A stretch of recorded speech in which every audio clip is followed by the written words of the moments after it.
The Verify team is working around the clock to debunk election misinformation. 5 viewers emailed us wondering who's going to foot the bill for all these lawsuits. Take this one from Gwen Nykirk in Hagerstown, Maryland. Will taxpayers pay for the lawsuits being filed over the election results? So let's verify. Our sources here are the Federal Election Commission and Brendan Fisher, the director of the Federal Reform Program at the Campaign Legal Center. The FEC does allow campaigns and political party committees to use campaign funds to pay for election-related lawsuits. Fisher says that they could use leftover money from campaigning, or they could set up a legal fund, which both have. The president and the Republican National Committee will use campaign funds and the political parties' funds to pay for these lawsuits. Taxpayers will not be paying for the president's post-election litigation. Fisher tells us that if a candidate were to use taxpayer dollars, it would break ethics laws. But there is a caveat here. The states may be indirectly on the hook. The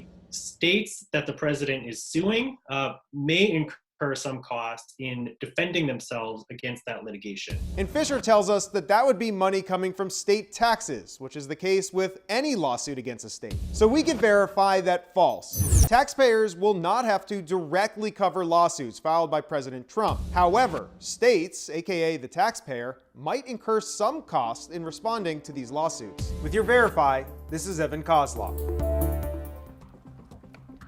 You have something that you would like us to verify? You can email us at kens5.com or message us on the KENS5 Facebook page.